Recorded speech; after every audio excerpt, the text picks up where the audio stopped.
alcoholic? Sobriety date's July 2nd, 1989. Home group is a group called There Is a Solution. We meet in Holly Springs on Tuesday and Thursday at 7 o'clock, Methodist Church. It's a good group. If you're ever around Holly Springs, come check us out. Cynthia, appreciate you asking me to speak.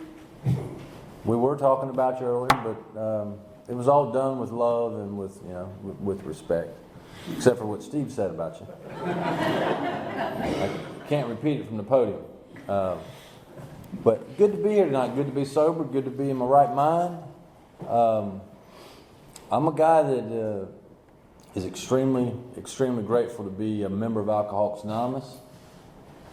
To say that I'm grateful to be a member of AA probably is an understatement, because prior to coming to Alcoholics Anonymous, I didn't have much life in me, and the world was dark and lonely, and I thought that everybody was out to get me. I thought that everything that ever happened to me was somebody else's fault. I couldn't quit drinking. I tried lots of ways to quit drinking, tried lots of ways to get my life in order, and none of it worked.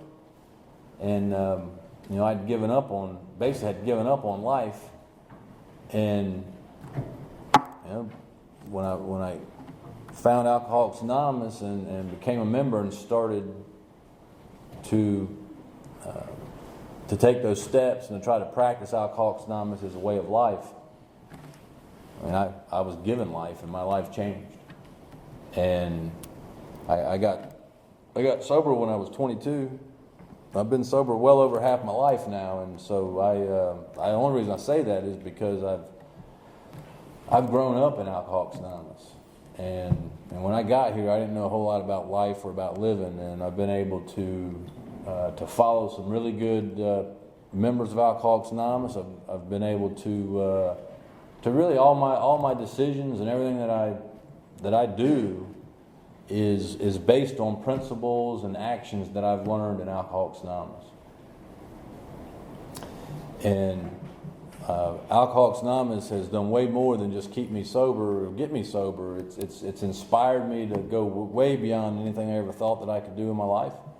It's given me interest in things that I never thought I'd be interested in, and it's helped me to have purpose, which is something I didn't have before I got sober. I didn't have a whole lot of purpose or a whole lot of desire to do much anything, but get drunk and hide out. And AA has given me a purpose, and that purpose is to try to be a good citizen and to try to help other people. And that all came about by one day giving up and sitting in a detox with no knowledge of the 12 steps or alcoholism, and a member of AA coming in and talking to me. And he came in, and I was sitting in detox on suicide watch wearing a funny blue outfit. And he walked in, and he sat down, and he did something really strange.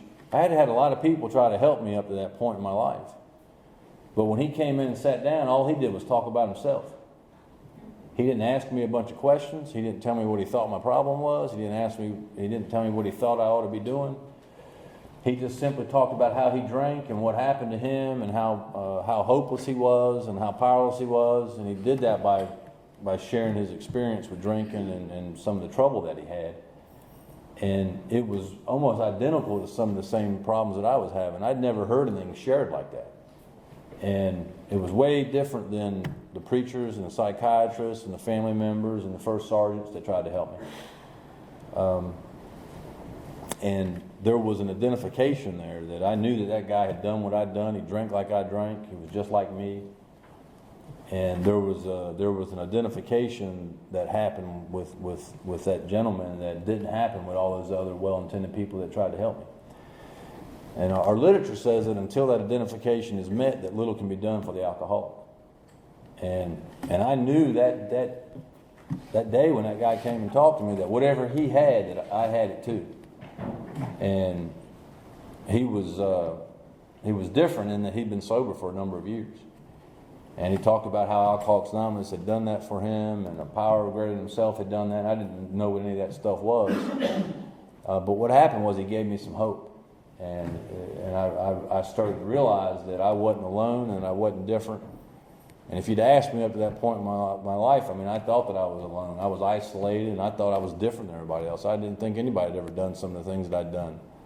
And I was basically separated from all of society because of those feelings of being different and nobody understanding. And that guy squashed all that stuff because he obviously was interested in me. He took his time out to come and talk to me on a Sunday afternoon. And he helped me realize at least there was one other person that had felt like had felt and had done what I'd done. And I've been sober ever since. And not long after that, I was introduced to Alcoholics Anonymous and took the steps and got involved in a group and got a sponsor and all the things that we talk about, and really haven't looked back since. I wasn't real happy to be sitting in a detox, and really wasn't real happy with where my life was, but Alcoholics Anonymous has worked really well for me. Alcoholics Anonymous has worked really well for people, for my family, and I haven't had to go anywhere else to find any kind of solution to any of my problems. I've found all that in Alcoholics Anonymous. I started drinking when I was about 12 years old in the basement of a house with lots of reasons to not have to drink, just by watching my family. I grew up in a family where there was a lot of drinkers, and all my grandparents drank, parents drank, uncles drank, aunts drank. We probably had a couple of cats and dogs that drank that we didn't know about. And I had seen what alcohol did to people and the problems that it caused them, and just the fighting and getting locked up and all that commotion that goes on. And like a lot of people I've heard, I mean, I had these thoughts that I'm not going to be like that when I get older. I'm going to be different. And I was 12 years old in the basement of a house, and I don't know what happened to all those ideas of not doing that, but I started drinking some whiskey. And I can remember that night just like it was tonight. I mean, it lit me up like a firecracker. All that fear and doubt and confusion that I had about my life just kind of disappeared. And I've heard people describe it that they just felt isolated, or they had a hole in their stomach, and just felt different. And that certainly would describe me. I mean, I just felt different from everybody else, and I was afraid and didn't really understand what all that was about. And when I got that liquor in me, all that went away. All that fear and doubt and confusion just disappeared. That hole that was in my stomach wasn't there anymore. I had some different ideas about myself and about the world and about other people, and it was an incredible feeling. Next morning, I woke up in a pile of vomit. Couldn't remember everything that happened later on into the evening, but it was the first thought through my mind was, my God, I'm going to do that again, just as quick as I can. And that's what I did. It was either the next day or a couple of days later. I went right back down to the basement of that neighbor's house and started drinking that old Granddad 100 proof.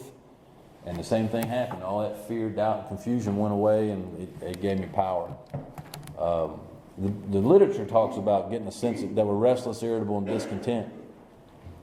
And that certainly described me as a kid. I was restless, irritable, discontent, felt like I should be somewhere than where I was at. And it says we get a sense of ease and comfort when we drink. And that describes it. I mean, that's what it did to me. That ease and comfort settled in on me, and I felt like I was the king. And basically what happened to me was I just immediately became kind of obsessed with partying and with getting into trouble and being rebellious, and just caused all kinds of problems for my family. I got kicked out of 2 school systems, 2 county school systems for life, and was told not to come back. You got to mess up pretty bad to actually be expelled from the entire school system for a while. And I just thought that stuff was cool. And I got into a lot of trouble with the law. Looking back on it, my dad always got me out of trouble. I'm grateful for that today. So I somewhat avoided all the juvenile detention centers and the military schools that they wanted to send me to. And somewhere around 17, 18 years old, I kind of crossed a point to where I couldn't quit drinking if I wanted to. And it was all that I basically lived for was the drink and the party. And I had gotten into a bunch of trouble in Harnett County and ended up going into the military to get out of the trouble. And I wasn't a complete idiot. They give you an option of here behind bars or go to boot camp. I was like, well, give me a pair of boots. And but I do remember, thinking that the military was going to fix me. I know my parents thought that, and they couldn't get me on that plane quick enough to fly out the basic training. And I can remember having those thoughts that, well, it's going to teach me some responsibility and some discipline, and it's going to be good for me, And well, I wouldn't say any of that ever happened. I continued to drink. I started blacking out a lot. I'd black out and not remember what happened the night before. People would have to tell me what I did. I'd get into fights with people that I went to the bars with and not remember it the next morning. I'd wake up with other people's clothes on and not remember what happened the night before. And I just thought that everybody blacked out and that everybody woke up and couldn't remember what happened the night before. I realize now that it doesn't happen to everybody. Probably because they don't drink that much to make that happen. But I didn't give it much thought. And I was a guy that I felt one way on the inside and acted another way on the out. And I wanted to be a good guy. I wanted to do the right thing. Had all these great intentions, and it just never equated to any action. I was just a chaotic, rebellious guy, and I got married at a young age thinking that was going to, again, fix me, teach me to be responsible. It was going to force me to do the right thing and force me to quit running the roads and hanging out in crazy places. Well, that didn't happen. And I was a bad husband. I was mentally, physically, verbally abusive to my wife. I was just consumed with what was best for me and what I wanted to do, and just continued to drink and cause problems. I would work on airplanes. I was stationed at Pope Air Force Base basically the whole time I was in the Air Force, and I worked on airplanes extremely intoxicated on most days. There were several of us that would go out at lunch and get drunk, or we might just stay drunk all night and come right back in the next day without any sleep, working on airplanes. And we never really thought about anybody that had to fly on those planes. So I hope nobody got hurt. And I basically what happened to me was my father-in-law had basically made a call on me that he was worried about the way I was treating his daughter, and he was worried about how much I was drinking, and he basically offered to give me some help. And the conversation didn't go very well. I didn't appreciate him, getting into my business. I didn't appreciate him telling me what he thought I ought to be doing. And looking back on it, he probably planted a little bit of a seed, because up to that point, no one had ever said anything about my drinking. No one had ever said anything about the way I was living, really. And well, maybe my wife, but I don't remember much of that. And but what happened was, I can remember telling him that if things get bad enough, I'll quit. And I just kind of lived in this fantasy world that one day my ship was just going to come in and that everything was just going to be just right. I'm going to have the right job, or have enough money, or be with the right people, and things were just going to just fall into place. I think they call that delusion in the literature. And basically what happened, things started getting bad. And I made some attempts to kind of slow down or to get my life in order, and things got worse. And I went on about a 7-month kind of, I don't know what you'd call it, spree of trying to get my life in order, trying to quit. And I got involved in a church, and nothing wrong with church at all. But they dunked me in water and put oil on my forehead and prayed over me. And nothing wrong. I mean, looking back on it, it probably saved my life. And the most I could get out of anything like that was about 3 days of sobriety. I mean, I'd go get dunked and I'd stay sober for about 3 days. I'd go and people would pray on me and I'd stay sober for about 3 days. And then I would, I'd go into the church drunk and, and they would just let me in and accept me, and I'd cause commotions, and then I would leave and be all guilty and remorseful about the way that I was living. I started carrying a little pocket New Testament around with me and started preaching to people at work. And I don't recommend that at all. I'd listen to gospel music on the radio, and it's funny. I had this AM/FM radio in this old Volkswagen that I drove, and it wouldn't pick up many stations. But early in the morning, it would pick up this radio station that was broadcast from Laurinburg-Maxon Air Base. I think this is right, a long time ago. And there was this guy on there in the morning, Brother Strickland. And he would play this gospel music. I don't know if anybody's ever heard of Brother Strickland, but he would play this gospel music, and he would talk a little bit, and I'd pick that up in the morning, and I'd be driving down the road, listening to Brother Strickland and that gospel music, and I'd have my little New Testament in the seat next to me, and I carried around the upper room book that the church had given me, and I had shaved my head around that same time, thinking that was going to keep me sober. And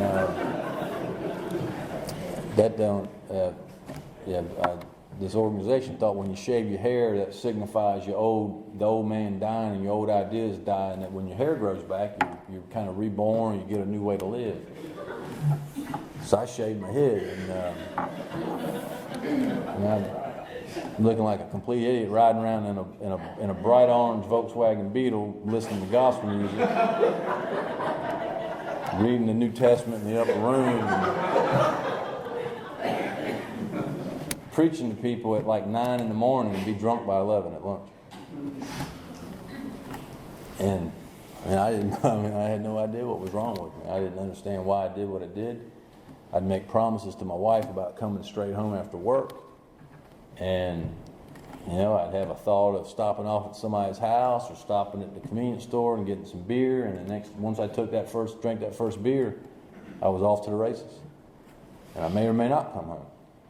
And it was just this vicious cycle. I went and saw a psychiatrist, and, nothing worked. I was one of those people that for a time there, I really wanted to get sober, and I wanted my life to change.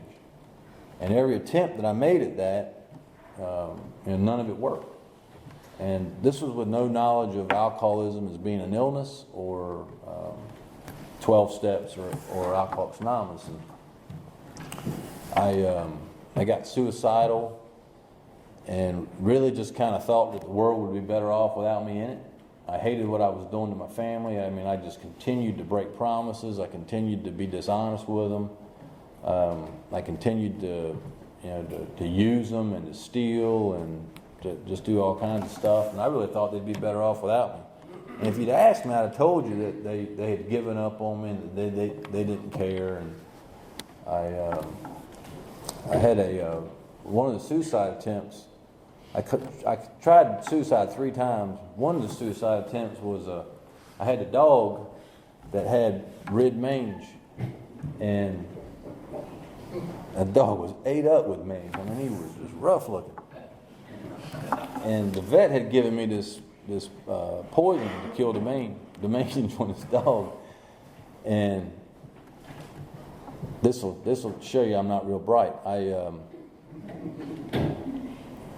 I'd pulled some of that stuff up into a syringe and shot it up my arm and laid down on the kitchen floor of the house there and went away from here for a little while. And I don't say that to be dramatic. I mean, a lot of y'all have heard this story 100 times, but I mean, I did that just as easy as I'd go get a cup of coffee right back there tonight. I mean, it wasn't a big deal. It wasn't anything dramatic about it. I didn't write any notes to anybody or make any phone calls. I just wanted to check out. I mean, really. And I thought I was doing people a favor by doing that. And that led to being in the hospital for 5 days in a civilian hospital in Raleigh under my brother's name. My dad was trying to hide it from the Air Force. And that's a whole nother story in and of itself, trying to explain to the people at the hospital why some family members are calling you Jerry and your name's supposed to be John. And it was not a good situation. And basically, when I got out of the hospital, I just knew I was never going to drink again after going through that experience. I had been enlightened. I had more knowledge about myself. I'd been beaten up, and through this experience, there was no possible way that I could go back to drinking. I was out of the hospital about 3 days, and my mind started messing with me. And it started like, you know what, you probably could just drink a few beers and everything will be okay. And that led to, another thought being like, no, you probably should go straight home and not do that. And then the thought will come back, well, if you just get the little 8-ounce beers instead of a tall boy, it'll be okay. And I stopped at a quick stop in Anderson Creek and bought me an 8-pack of Pony Budweisers and a Slim Jim. I can remember justifying it by, if I eat the Slim Jim first, it'll coat my stomach. You can't get drunk after you eat a Slim Jim. And I was off to the races again. And the good news about that is I've never had the mange.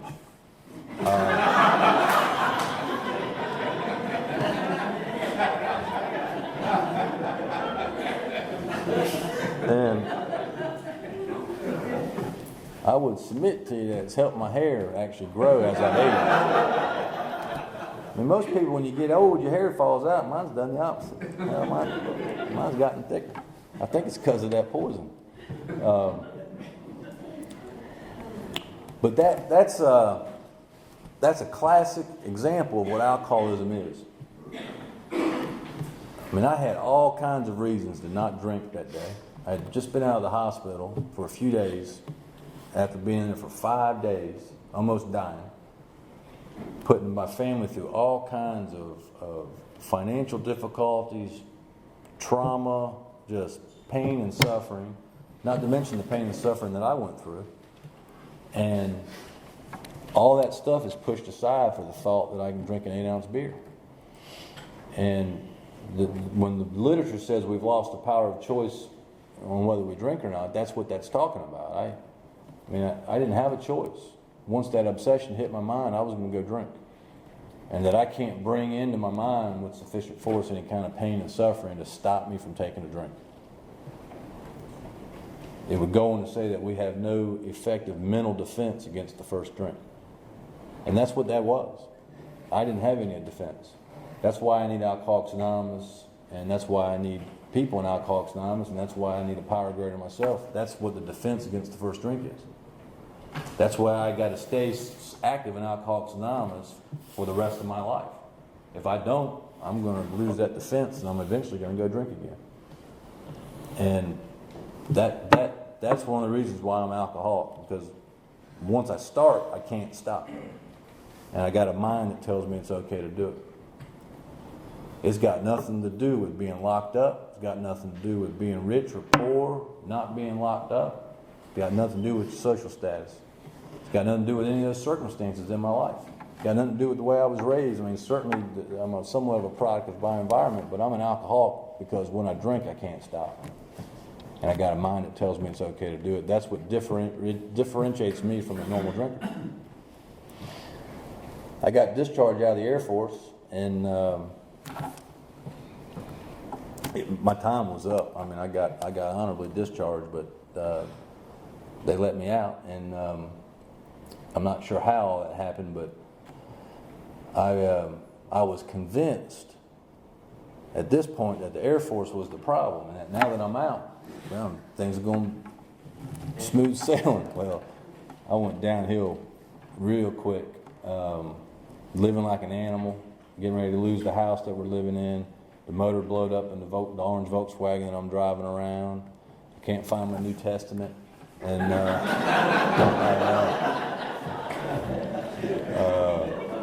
I'm in all sorts of trouble, and my hair's growing back out and nothing changed. And basically what happened was I had given up on living, and I had just kind of accepted that I was going to amount to nothing and just go off onto some miserable end of existence. And I left the guy's house one morning to go write a bad check at a grocery store. And that wasn't a big deal. It was just something that we did. And I left his house that morning with the intent of going and writing a bad check and stopping by a bootlegger's place and then going back to his house. And it wasn't a big deal. I can tell you that morning I had absolutely no intentions of getting help, of getting sober. I had just stopped all that. And I was walking down the road, and it was like my whole life flashed before my eyes. And I had these feelings. I just turned 22, that life should just be starting, it shouldn't be ending. I wanted to die, I didn't want to die. And this like clear thought just kind of came and said that if you don't do something serious about your life, that you are going to die. And some words came out of my mouth, actually out loud. I can remember that morning just like it was right now. I said, there's got to be something better than this. And I said, God, please help me. And all I can tell you is I've been sober ever since that moment. I did not have a blinding bush experience. Nobody popped up out of the ground or nothing came from the sky. But the plan to go write the bad check and then go back to Wayne's house, it didn't happen. The next thing I know, I'm sitting in a detox. And some weird things are coming out of my mouth. It was the truth. I guess God was asking me questions, and I was telling him the truth. And I hadn't told the truth up to that point ever. And I know today, if you run out of lies, all you're left with is the truth. And not long after that was when the guy from AA came in and talked to me. And I can tell you, looking back on that, I mean, my plan wasn't to get sober. Something happened that morning. It was like something just came down and turned me around and put me on a different path. I didn't make that happen. I didn't do anything. I mean, we call that surrender in Alcoholics Anonymous, and you really can't make surrender happen. It either happens in you or it doesn't. It's just like being powerless. Either you know you're powerless or you're not. You can't teach powerlessness. You're either powerless or you're not. You either know you're powerless or you don't. And what happened was I was introduced to AA after that guy came and made that 12-step call on me in that detox. And I was introduced to the literature of Alcoholics Anonymous. I found myself in the big book. When I read the big book, when the big book was read to me, I almost had an immediate identification with it. It described me perfectly. And I started going to a lot of meetings. I got a sponsor. I started taking those steps, and basically my life started to change. And I was a guy that was, like a lot of other people, when I got sober, my wife didn't immediately come back. I'm not sure what she's doing, but I suspect she's doing some stuff with some other guys that I'm not really happy about. I got no money. I got nowhere to live. I owe people money. I got no car. The motor's blowed up in it. And, my mind is just crazy. It's racing, and it won't stop, and I'm anxious, and I'm depressed, and it looks like my solution would be give me some money, give me a job, give me my wife back, give me a therapist, and give me a little medication, and I'll be okay. It looks like that's the solution for an alcoholic. And I'm real grateful that I got hooked up with the men that I got hooked up with, because what I was told was, oh, you lost all that stuff because of your drinking. and maybe not worry about any of that stuff. Don't worry about the wife, and don't worry about the a job, and don't worry about a car and a place to stay, and don't worry about medication and a doctor. Why don't you try the steps and try Alcoholics Anonymous? And I basically was point blank told that if you focus on your spiritual life and doing Alcoholics Anonymous as best as you can, that all that other stuff will eventually take care of itself. And if you're going to immediately run out and try to fix that stuff, you're going to be right back where you came from. And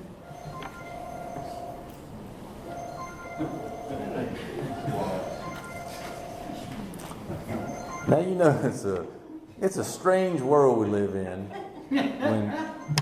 when these guys that don't even know how to spell cell phone, got cell phones going off in meetings. You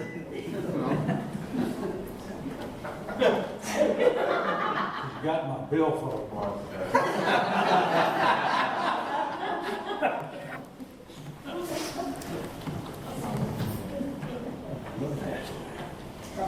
You got it, Tom? No, I've never had it. It might be God on the phone. You better answer. All right. You got it turned off, Wallace? What do you do? Where was I? I think I got sober. Yeah.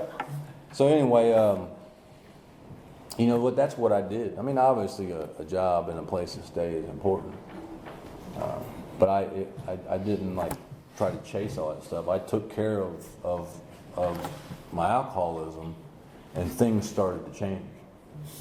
And as I took different actions, and as I actually started trying to be honest with people and not shucking and jiving and working angles and being dishonest, things started to work out. I got different results. And you know, somebody gave me a place to stay temporarily, and somebody took a chance on me and gave me a job. And a guy let me borrow a car to get back and forth to the job. I started to make amends to people. I started talking to people at 8 or 9 weeks sober.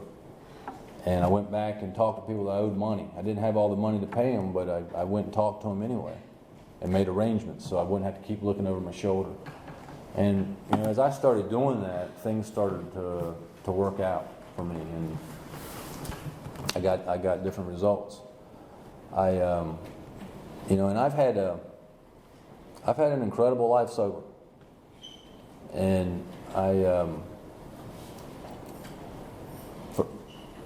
for me, I've been able to practice the best of my ability. Alcoholics Anonymous is a way of life, and it really hit me hard at about 5 years sober that Alcoholics Anonymous it's way more than just going to a meeting, and it's.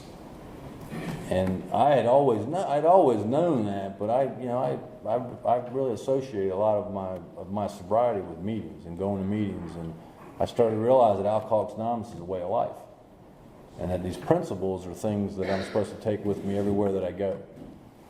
And I went through and that kind of came about by, at 3-4 years sober, stealing money from work, justifying it. They don't pay me enough. I work hard, and on and on and on. And I went through a divorce. Me and my first wife got back together after I'd been sober about 9 months, and it didn't work out. And I got through a divorce without any arguing, without any fighting, without anything being contested or debated, because of Alcoholics Anonymous and people in Alcoholics Anonymous that tried to help me, and because of the principles that I learned here. I was able to go back to an employer at about 4 or 5 years sober and make amends for stealing thousands of dollars from him. Not because that's what I wanted to do, but because it was the right thing to do, and because of good sponsorship. I was able to get through that. And that's when I realized that Alcoholics Anonymous is it's a way of life. And what I was doing was I was giving about 80% of my life to AA, 80% of my life to that power greater than me, and I was going to hold on to the money and to the relationships. And my sponsor told me, he says, why do you limit the power of God? Why do you limit the power of the program? And, that's what I was doing. I was afraid that, that I'm not going to be taken care of financially, so I got to supplement my income by stealing money. It never occurred to me that maybe I just worked harder, I could make more money. Instead, I want the easy way out. And I was afraid that there's not something better for me, so I stayed in an unhealthy relationship. Because, this is, I don't deserve anything better, or I don't think there's anything better for me. And, I started to realize that there's no limits to life. There's no limits to what can happen to me, just the limits I put on myself. And, I was able to get through both of those situations because of people in AA and because of the principles in AA, and come through that and be a different person. And really understand what steps 6 and 7 are, that it's about getting on with the business of living, not about not drinking. And that if I'm really willing to change, there's power here that will help me do that. If I'm really willing to do something different with my life, and I'm willing to let go of things, then there's a power here that will help me get healed from those things and give me the power to do the opposite of whatever I was doing before. And what I can tell you is that when I started applying the principles in everything that I did, and one of the things that came to me was I'd go to my home group and I'd get there early. I'd sit up and I'd be prepared. I'd chair a meeting, I'd be prepared, and I would interact with people, and I would take an interest in people. I would help people. After the meeting, I'd clean up and stay late, and I'd help people, and I'd go out of my way to do stuff. And I go home and I go to work and I don't do the same. I don't do that. And I'm like, something wrong with that. And then that's when I realized that maybe if I applied some of that same stuff at home, maybe apply some of those same principles at work, maybe apply some of those same principles in the community, that I could get some different results. And that's basically what I kind of set out to do. And my life just took on a completely different turn when I started to try to do that as best as I could. And I tried to bring that power and I tried to bring God into everything that I did. I went on to have an incredible career at that company. I went on to, I got married, remarried, tried to do it right this time, and been married now for 20 years. Got a good relationship with my wife. We don't try to change one another. We don't do battle and fight and argue. And all that's because of Alcoholics Anonymous. All that's because of really trying to on a daily basis ask in the morning what I can do to be of service and what I can do to help somebody, and sitting out to try to do that, and not focusing so much on myself and what I don't have and what I think I ought to get, and trying to be grateful for what I do have. What time we got here? I'll share one quick story with you. And then I'll sit down. When I got out of the Air Force, I was convinced that Fayetteville was my problem, and the Air Force was the problem, and all the stuff that was going on down there. And that I can remember when I left there, I was like, man, I'm never going back to Fayetteville. And after I made an amends to my employer, another thing that happened when I had made an amends to my employer, and anyway, I ended up started getting promotions. And one day they called me up and like, hey, we need you to move to Fayetteville. Like, whoa, no. I was like, man, come on, I've been trying to avoid that place for several years now. And so I called my sponsor up, and he's like, well, there must be some work for you to do there.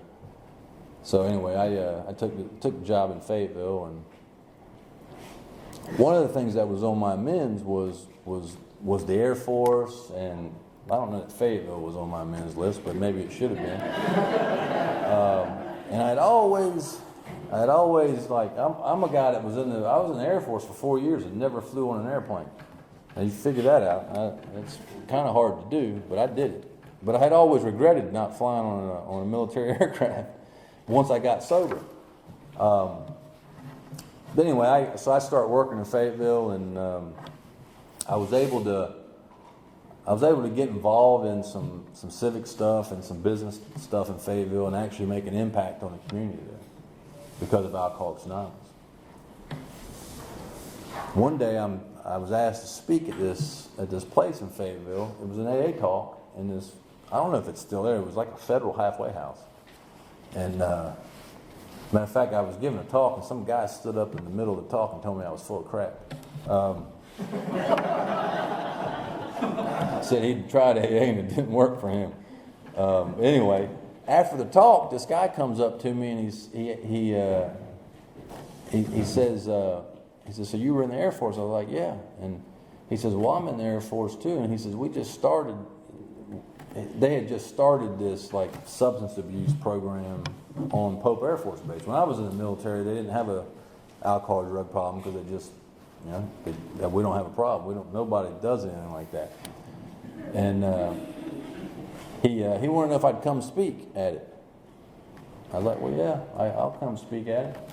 And remember that I had kind of had the military on my amends list. I don't know how you make an amends to the Air Force. So anyway, I went on base. I got on base, the next week, and went and spoke and gave a talk, and it was a pretty powerful experience for me because when I worked there, I was in constant fear that I was going to get caught. I was in constant fear that they were going to lock me up, and I was able to give this talk and talk to a bunch of guys in there that had the same fears and the same problems, and was able to actually help a couple of guys.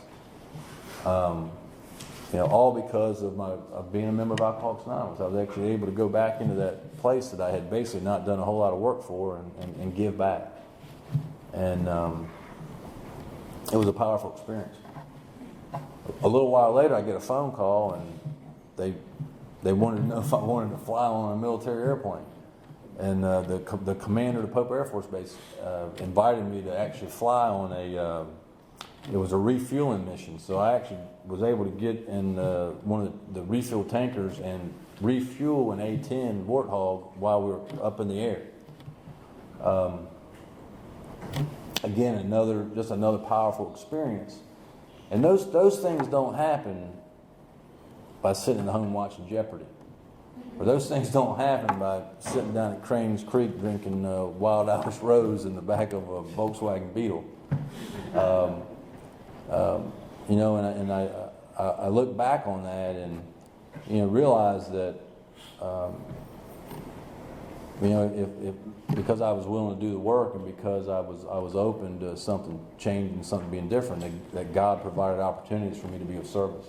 God provided an opportunity for me to give back. God provided an opportunity for me to experience a dream of mine. And all because of Alcoholics Anonymous, and all because of unlimited power that's available to us here. And I would have been satisfied with just getting a job and maybe getting a car to get back and forth to that job, and my wife would come back. And I've been given way more in life than those things. I've been given purpose. I've been given freedom. And I'm as free as anybody I know today because of Alcoholics Anonymous. Thank you.